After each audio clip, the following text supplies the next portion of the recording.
오늘은 신명기 5장 28절로 33절의 말씀을 받들겠습니다. 신명기 5장 28절로 33절 말씀입니다.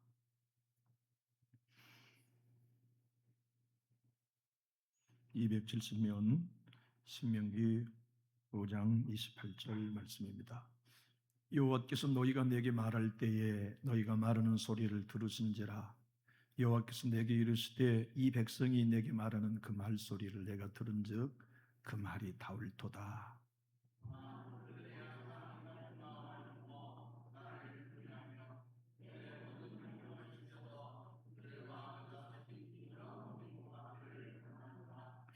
가서 그들에게 각기 장막으로 돌아가라 이르고,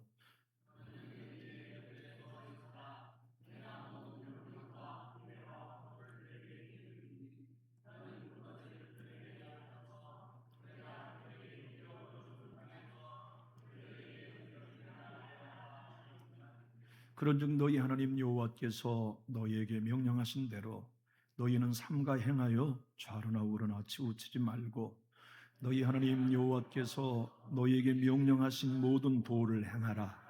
그리하면 너희가 살 것이요 복이 너희에게 있을 것이며 너희가 차지한 땅에서 너희의 날이 길리라.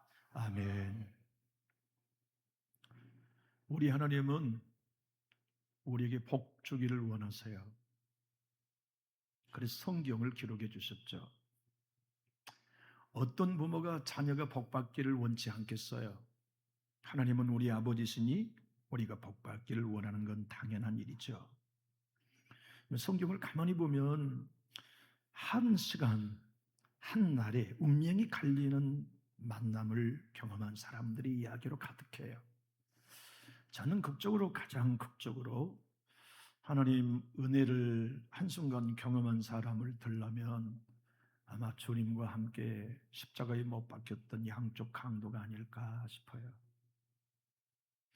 그 두 강도는 인류의 역사상 가장 위대한 사건, 주의 십자가 곁에 함께 매달렸잖아요. 둘 다 예수님을 욕하고 비난했었지만 오른편의 강도는 그 인생의 결정적인 순간을 자신의 것으로 받아들였어요. 그래서 욕하는 걸 멈추고 예수님, 당신의 나라가 임하면 나를 기억해 달라고 부탁하더니 우리 주님이 그에게 오늘 네가 나와 함께 낙원에 있으리라고 하는 운명적 은혜를 경험하게 되죠.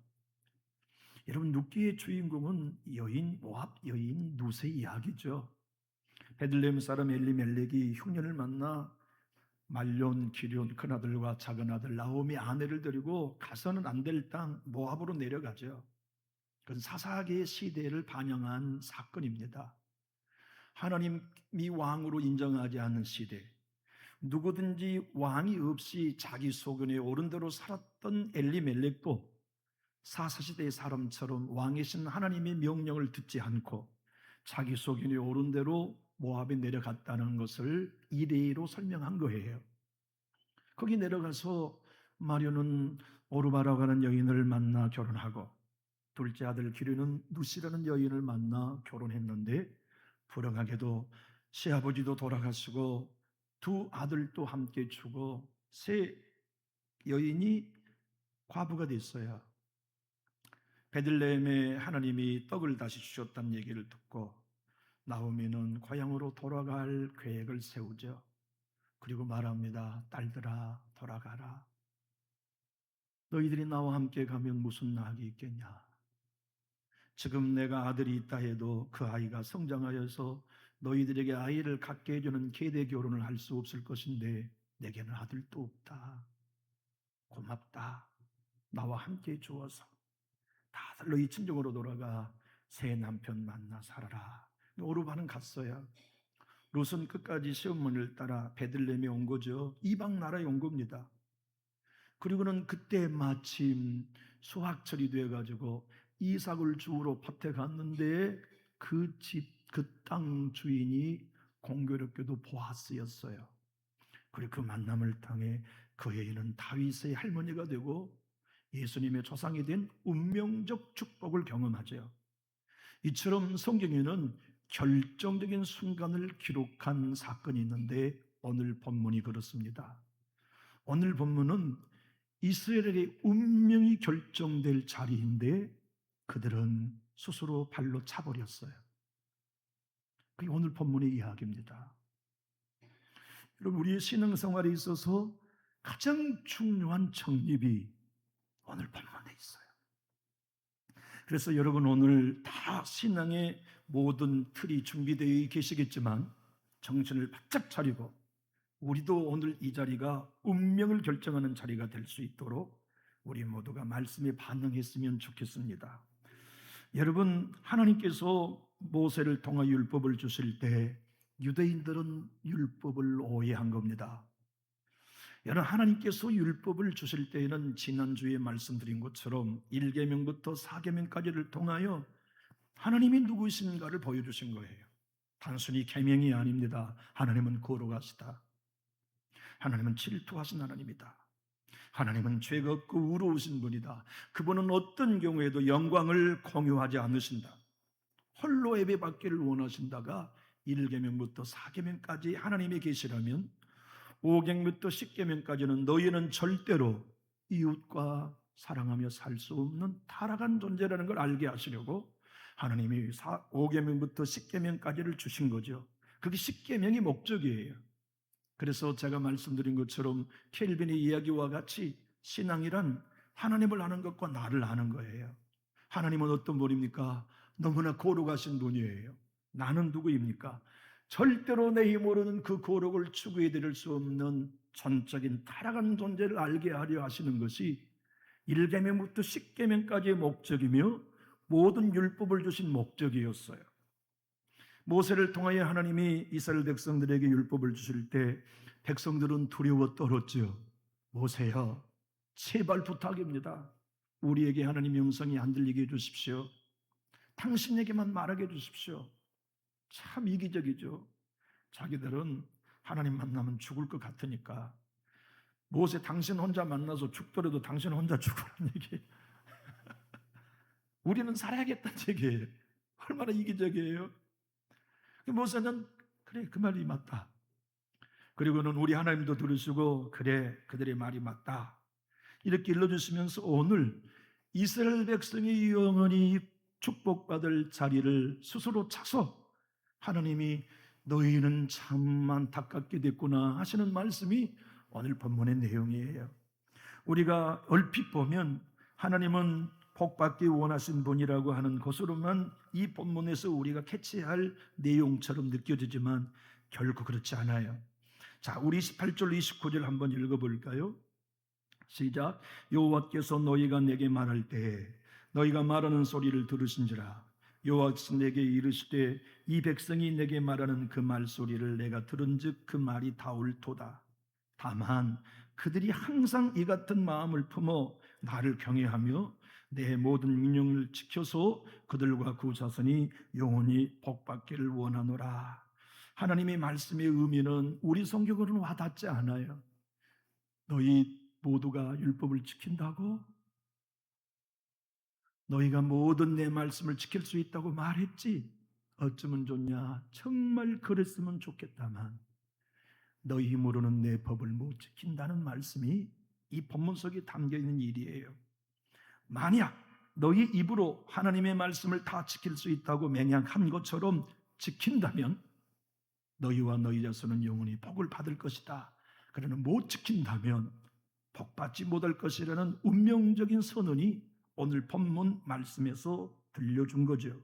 우리 29절을 한번 읽어보면 이렇게 되어 있죠. 다만 그 말은 너희는 지금 너희를 몰라. 내가 하나님의 말씀을 다 지킬 수 있다고? 모든 하나님의 율법을 내 힘으로, 내 노력으로, 내 열심으로 지킬 수 있다고?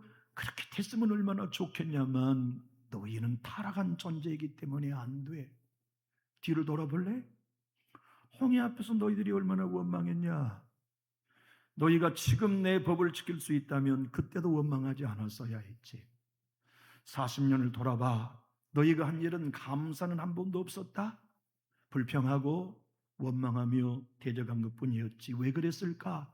너희의 생명은 하나님의 법을 지킬 수 없는 타락한 생명이기 때문이야를 그들은 알지 못했던 거지요.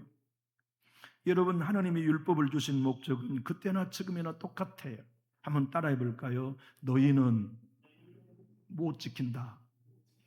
그것을 알게 하려고 율법을 주신 거예요. 너희 힘으로는 절대로 나 외에 다른 신을 섬기는 건 못한다. 내 은혜가 임해야만 할 수 있다. 너희는 이 땅의 어떤 형상으로도 절하지 말라. 너희는 내 은혜가 없이는 반드시 형상을 추구할 수밖에 없다. 너희는 나 여호와의 이름을 망령되 일컫지 말라. 내 은혜가 아니면 너희는 매 순간 내 이름으로 나를 망령되 일컫게 될 것이다.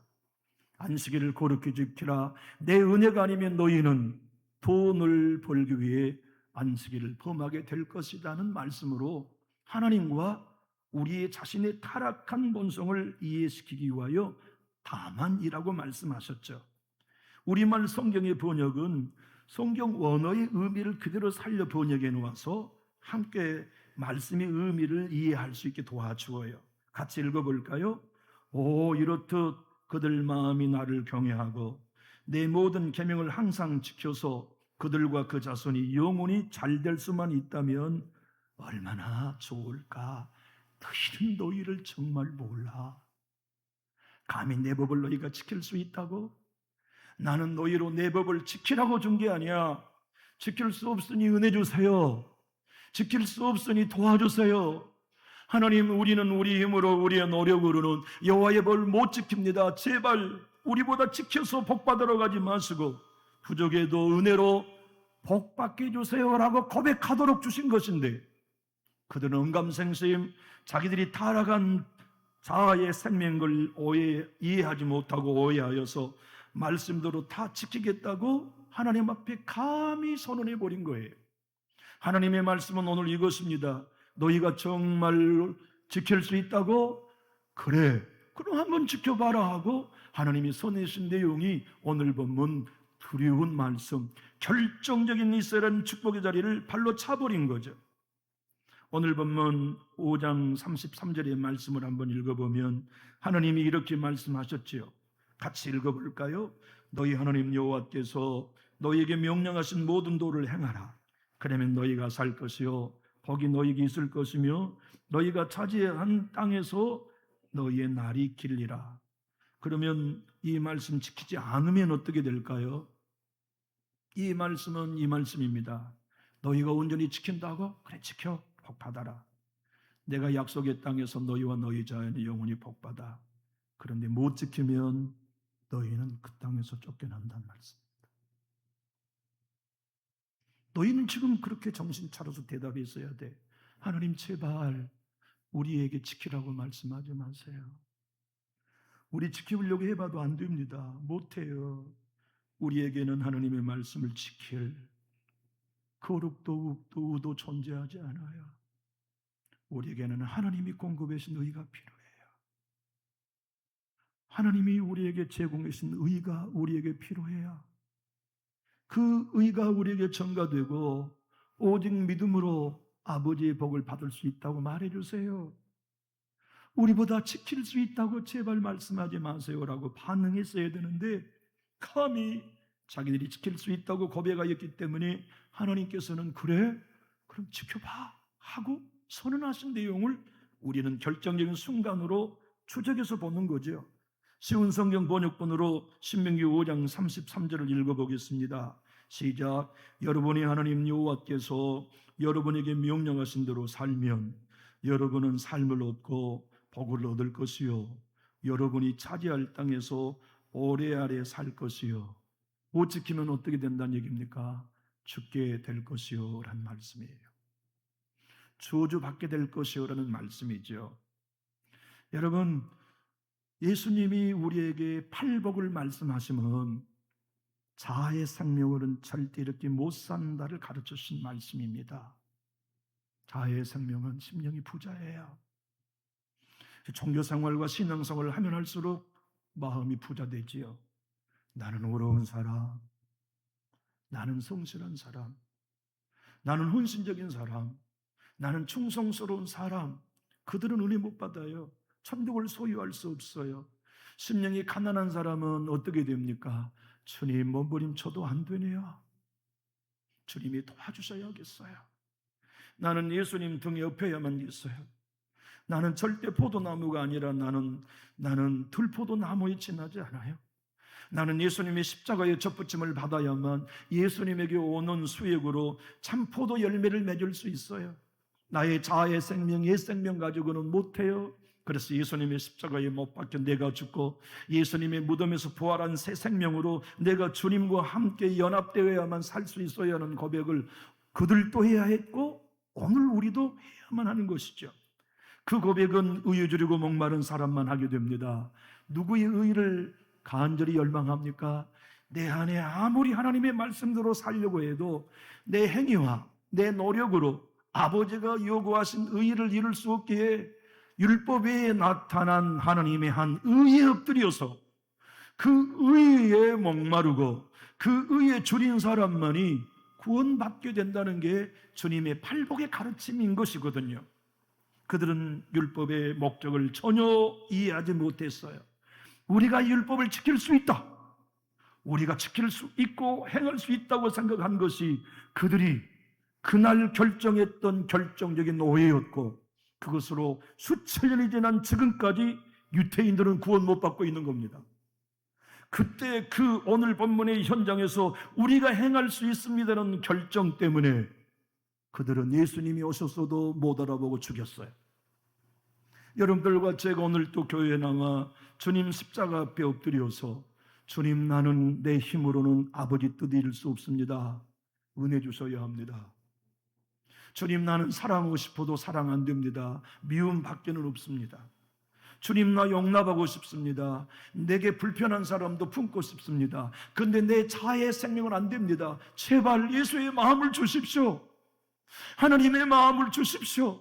은혜 주셔야만 할 수 있습니다라고 고백하는 사람은 어떤 것을 압니까? 내 행위로, 내 노력으로, 내 공로로 의롭다함을 얻을 수 없다는 걸 아는 사람이에요. 그래서 율법을 주신 목적을 사도 바울은 로마서 3장 19절 20절에 이렇게 표현한 거죠. 큰 소리로 한번 읽어봅시다. 시작. 우리가 알거니와 무릇 율법이 말하는 바는 율법 아래 있는 자들에게 말하는 것이니 이는 모든 입을 막고 온 세상으로 하나님의 심판 아래 있게 하려 함이라. 율법을 지켜서 의로워지라고 준 게 아니에요. 율법을 주셔서 거룩을 스스로 행하라고 하신 것도 아니에요.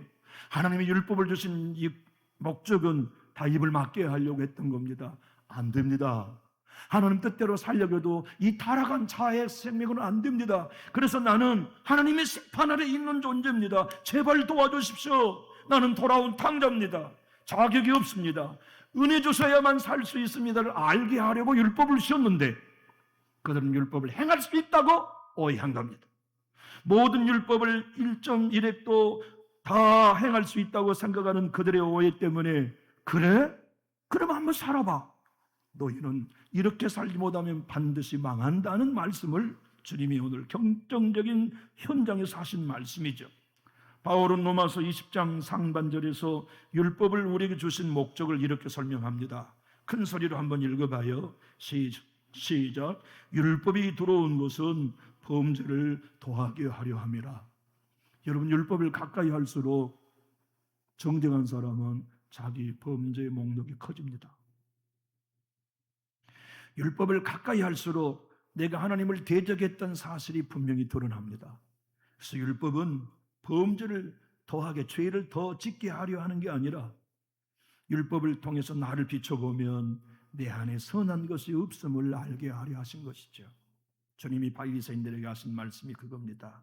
이놈들아, 손을 씻지 않는 것 때문에 음식이 입에 들어가 사람을 더럽히는 게 아니야. 사람 안에 있는 것이 밖으로 나와 사람을 더럽히는 거야. 너희는 너희 속을 몰라. 너희 속이 부패했고 너희 속이 타락했으며 너희 속에 선한 것 하나도 없다는 걸 너희는 몰라.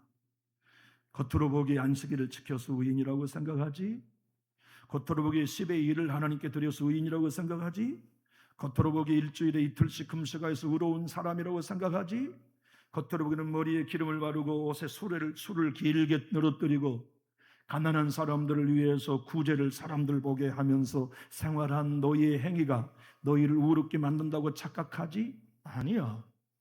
진정으로 사람을 더럽게 하는 그 속에 있는 음란이, 그 속에 있는 부패가, 그 속에 있는 이기심이, 그 속에 있는 형제를 미워하는 마음이 존재를 더럽게 만드는 것이라고 주님이 가르쳤던 말씀이죠. 여러분, 오늘 본문 이전에 27절을 보면 그 배경을 이해할 수 있습니다. 5장 신명기 27절을 큰 소리로 한번 읽어볼까요? 당신은 가까이 나가서 우리 하나님 여호와께서 하시는 말씀을 다 듣고 우리 하나님 여호와께서 당신에게 이르시는 것을 다 우리에게 전하소서. 우리가 듣고 행하겠나이다 하였느니라. 이게 잘못된 결정이었어요. 우리는 듣고 행할 수 없습니다. 그러니 하나님의 은혜를 달라고 부탁해 주십시오 했어야 그들은 살았어요. 병행꼬질인 출애굽기 19장 8절의 말씀을 한번 읽어볼까요? 화면을 보고 한번 읽어보겠습니다. 시작. 백성이 일제히 응답하여 이르되 여호와께서 명령하신 대로 우리가 다 행하리이다. 모세가 백성의 말 여호와께 전하매 여호와께서 그래? 그러면 행해봐. 너희는 못한다는 말씀이 오늘 본문의 배경입니다.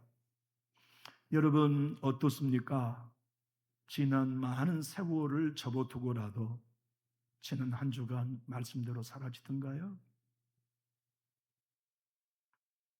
다 접어두고라도 지난 한 주간 우리의 마음은 깨끗했나요? 지난 세월 다 접어두고라도 지난 한 주간 우리는 거룩했나요?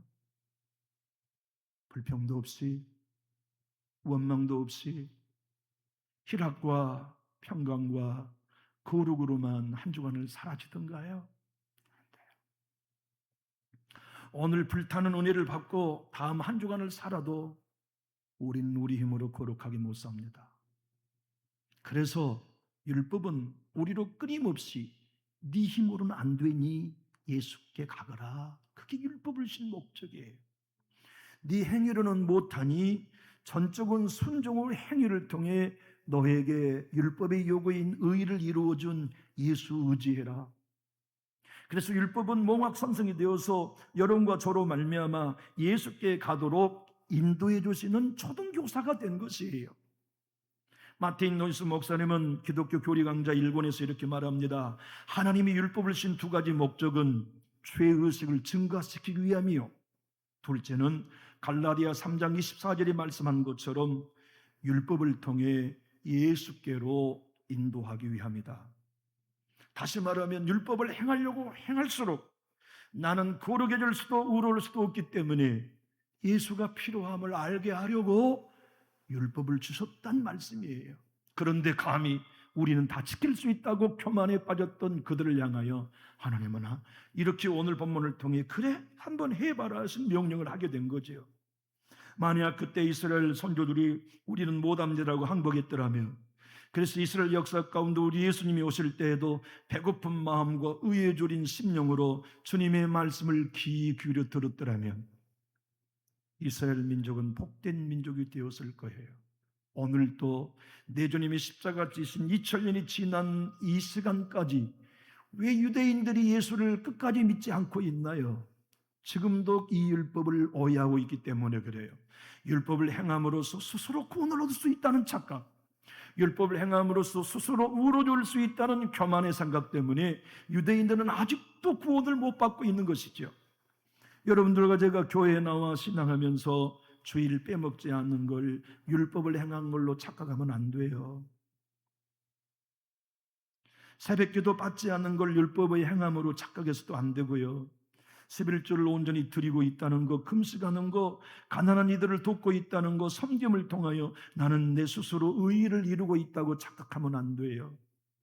그 모든 종교의 행위와 몸부림을 통하여 우리가 고백할 일은 하나님, 나는 하나님이 원하는 수준의 의의를 이루어 드릴 수 없음이 분명합니다. 나는 천적으로 타락했고 천적으로 무능합니다. 그래서 나는 오늘도 전적인 은혜를 구하고 예수께 매달립니다가 저와 여러분이 살 길이거든요. 예수님께 매달리면 은혜 주세요. 예수님께 떨어지면 은혜는 없어요. 왜냐하면 은혜와 진리는 예수 그리스도로 말미암아 오시기 때문이죠. 그런데 누가 예수님께 매달립니까? 내 힘으로 해봐도 안 된다고 믿는 사람만 예수 매달려요. 오늘 또 예수 십자가를 통하여 율법 외에 하나님의 한 의의가 되신 예수의 피를 의지한 사람이 누굽니까? 내 속을 볼 줄 아는 사람이에요. 하나님, 내 속은 더러워요. 내 속은 선한 게 하나도 없어요. 그래서 모든 율법의 조항을 다 지켰던 사도 바울도, 영적인 체험을 했던 사도 바울도 내가 죄인 중에 괴소라고 말하는 이유는 자기 속을 보았기 때문이죠. 내가 모든 사도보다 더 작다고 말하는 걸로 멈추지 아니하고 지극히 작은 성도보다 더 작은 성도라고 말하는 이유는 율법을 통하여 의의를 이루는 게 아니라 율법을 통하여 자기 속을 보고, 그래서 예수가 필요함을 알았기에 나의 나된 것은 하나님의 은혜라고 고백할 수 있었던 거지요. D.L. 무디 목사님은 이렇게 말합니다. 율법은 죽음에 이르게 하는 것입니다. 나는 율법으로 스스로 구원을 얻으려고 애쓰는 사람을 보면 진심으로 불쌍한 사람이 생각이 듭니다. 빨리 그 수렁에서 건져주고 싶습니다. 사랑하는 교우 여러분, 나는 좋은 신자라고 생각하는 한 우리는 예수 의지 안 합니다. 나는 모범적인 신앙인이라고 조금이나마 우리 안에 그 동기가 생긴다면 우리는 십자가 의지하지 않습니다. 누가 나를 부인하나요? 누가 날마다 자기 십자가를 지고 예수님을 따라가나요? 내 안에 옛사람은, 타락한 자아의 생명은 하나님을 기쁘게 할 수 있는 게 전혀 없다는 걸 아는 사람만이 오직 예수를 바라보고 예수의 은혜를 신뢰하며 의지하게 되는 거죠. M.R. 디안이라는 유명한 목사님이 쓴 율법이냐 은혜냐 하는 책이 있어요. 성도 여러분들이 다 읽었으면 좋겠다는 생각이 들어요. 오늘 본문을 설명해 놓은 구절을 좀 길지만 제가 읽어볼게요. 하나님께서 그들에게 율법을 주실 것을 제시하시고 그들의 완전한 순종이라는 조건 위에 축복을 내리시겠다고 하셨을 때, 아닙니다 모세요, 아닙니다. 다시 산으로 올라가서 하나님께 말씀해 주십시오. 우리는 지킬 수도 없는 율법 아래 매이기를 원치 않습니다. 우리는 완전한 순종이나 우리의 공로와 행실을 조건으로 우리에게 축복하시는 것을 원치 않습니다. 우리는 하나님의 뜻을 완전하게 실행할 수 없는 부족한 사람들임을 압니다. 하나님께 제발 다시 말씀해 주십시오. 우리는 그대로 은혜 아래에 머물러 있겠습니다. 이렇게 말했더라면 얼마나 좋았겠습니까? 이 얼마나 가엾은 백성들입니까? 그들은 하나님의 계명을 다 지킬 수 있다고 생각했기 때문에 주께서 명령하신 대로 다 행하리이다고 말했던 것입니다. 그들은 오 주여, 우리는 당신의 말씀에 완전히 순종할 수도 없고 완전하게 지킬 수도 없다고 증명되었으니 율법이 아니라 은혜와 자비가 계속 필요합니다고 말했어야 했습니다. 그러나 그들은 그 조건이 붙은 축복을 선택했고 율법 아래 있기를 원했습니다. 그래서 하나님께서는 너희가 내 계명들을 지킬 수 있다고 생각하느냐? 좋다. 그럼 이제 내가 그 율법을 주마. 내가 너에게 하나님의 뜻이 가장 완전하게 표현되고 하나님의 거룩하심이 완전하게 나타난 계명들을 너에게 주마 하고 말씀하셨습니다. 이렇게 해서 하나님께서는 주의 근성을 드러내게 하는 완전하고 지속적이며 끊임없는 순종을 요구하심으로써 이스라엘 민족에게 그것을 지키는 것이 불가능함을 보여주기 위해 율법을 주셨습니다. 여러분 스스로 천국 찾아갈 수 있나요? 그래서 우리는 예수 따르는 겁니다. 여러분 스스로 하나님이 요구하시는 거룩을 이룰 수 있나요? 그래서 우리는 예수 의지하는 거예요. 율법 외에 하나님이 아들을 통해 나타내신 하나님의 의, 자기 의를 부인하고 하나님의 의에 복종하는 복음을 우리는 믿는 거죠. 근데 목사도 이 복음을 자기 가슴에 새기지 않으면 율법을 행함으로써 커져버려요.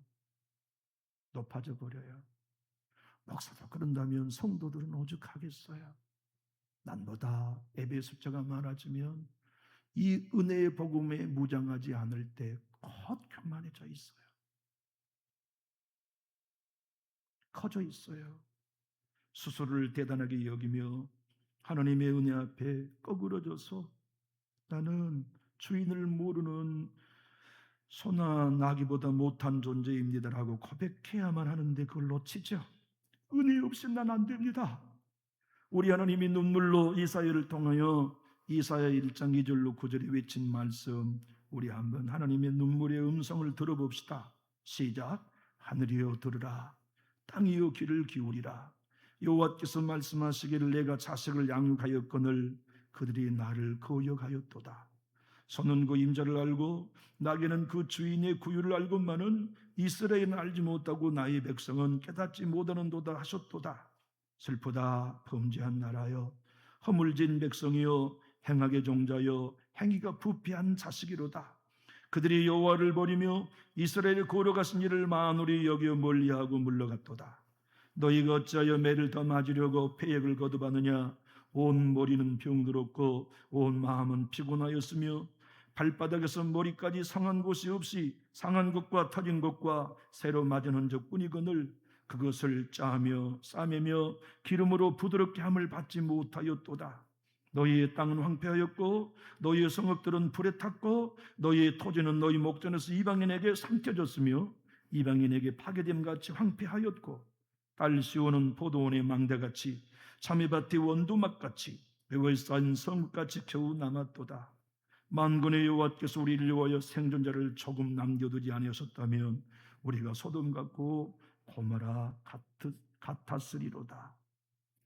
여러분과 제가 오늘 또 구원받고 의로움을 받는 건 우리 행위 때문입니까? 예수께서 이루어놓으신 구속 때문입니까? 주님은 십자가에 운명할 때 마지막의 말씀이 사도행 요한복음 19장 30절 말씀이었죠. 크게 한번 읽어볼까요? 큰 소리로 다 같이 읽어보겠습니다. 시작. 예수께서 신포도주를 받으신 후에 이르시되 다 이루었다 하시고 머리를 숙이니 영혼이 떠나갔으니라. 여러분만 크게 한번 읽어주시오. 시작. 요한복음 19장 3절 시작.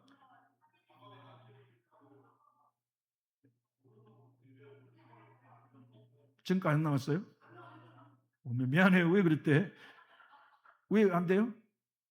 고장 났어요? PPT가 없어요?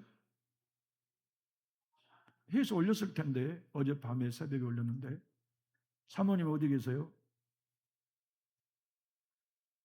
불량이 됐어요? 아, 어째 나 양우들 다 좋으신가 그랬더니 미안해요. 네.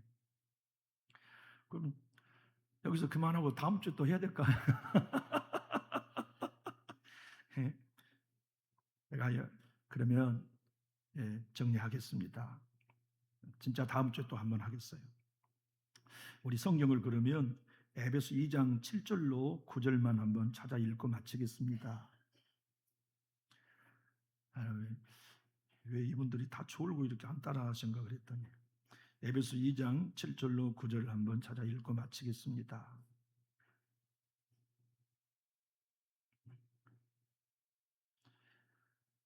더운데 여러분 갑자기 더우셨겠네. 화면 안 나오는데 자꾸 읽으라고 해서 깝깝하게 계셨겠네. 에베소 2장 7절로 9절 큰 소리로 한번 읽어봅시다. 시작.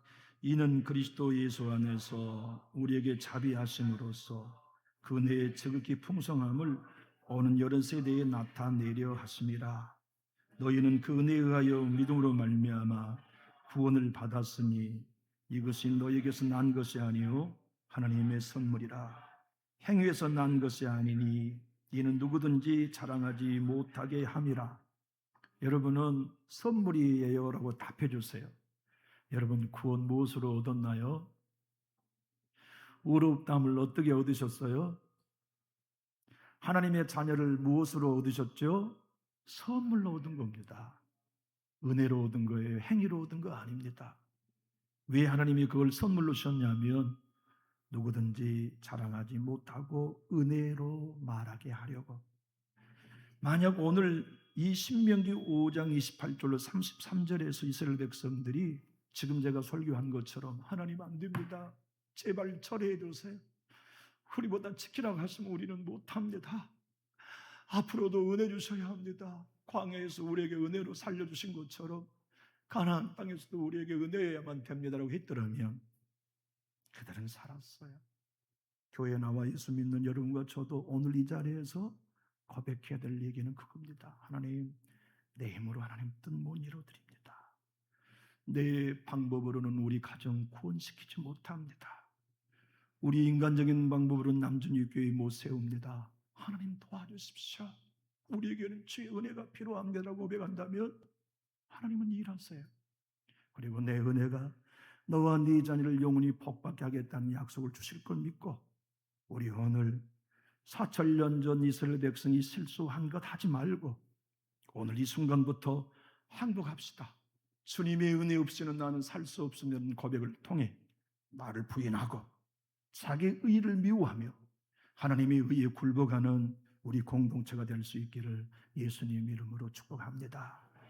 기도하겠습니다.